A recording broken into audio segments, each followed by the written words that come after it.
जिस प्रकार अर्थशास्त्र का संबंध कीमतों से है, भूगर्भ शास्त्र का संबंध शैलों से है, इतिहास का संबंध समय से है, उसी प्रकार भूगोल का केंद्र बिंदु स्थान है जिसमें कहाँ और क्यों जैसे प्रश्नों का उत्तर देने का प्रयास किया जाता है।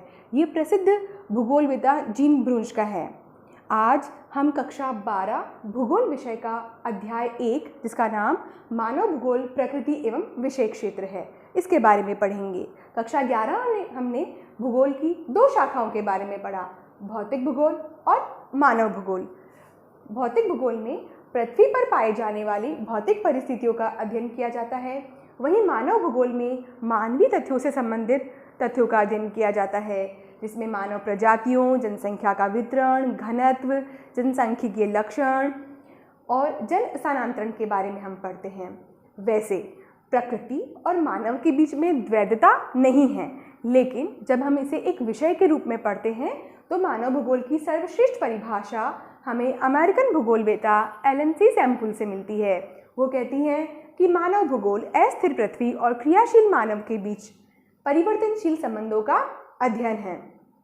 अब बात करते हैं मानव भूगोल की प्रकृति की।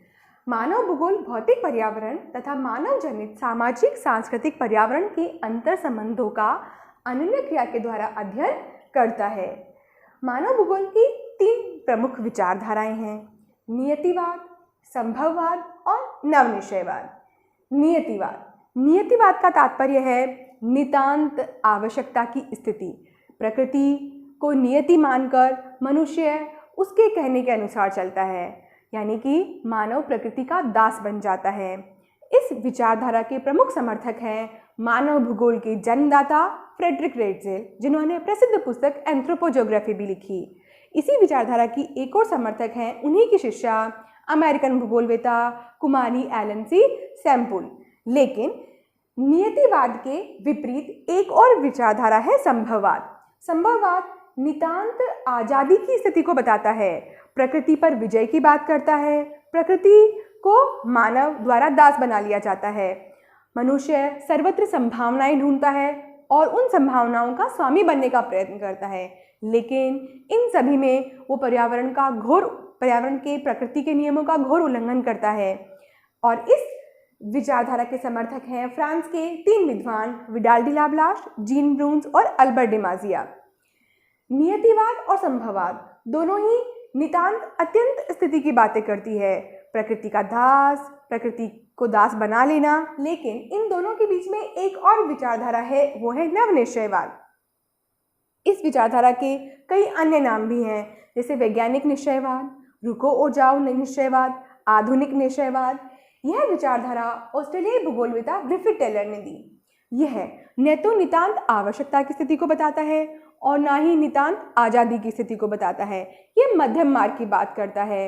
ये बिल्कुल वैसे ही है जैसे चौराहे पर बत्ती पार करते समय लाल बत्ती पर व्यक्ति अपने वाहन को रोक लेता है, पीली बत्ती पर इंतज़ार करता है और हरी बत्ती देखकर वो अपनी गाड़ी को आगे बढ़ाता है। वैसे ही हमें भी प्रकृति के नियमों का पालन करना चाहिए। प्रकृति का उपयोग उतना ही करना चाहिए जब तक कि उसका उल्लंघन ना हो। यदि हम प्रकृति के नियमों का पालन करेंगे तो पर्यावरण प्रदूषण संबंधी अनेक समस्याएं, ओजोन परत का क्षरण, जलवायु परिवर्तन जैसी कई समस्याओं से हम बच जाएंगे। तो मानव भूगोल की ये थी 3 प्रमुख विचारधाराएं। अब हम पढ़ते हैं मानव भूगोल के उपक्षेत्र। प्रत्येक विषय में इसका अंतर विषयात्मक संबंध है, जैसे आर्थिक भूगोल, सांस्कृतिक भूगोल, जनसंख्या भूगोल, ऐतिहासिक भूगोल, राजनीतिक भूगोल, कृषि भूगोल, व्यापारिक भूगोल, शहरी भूगोल, औद्योगिक भूगोल। Thank you.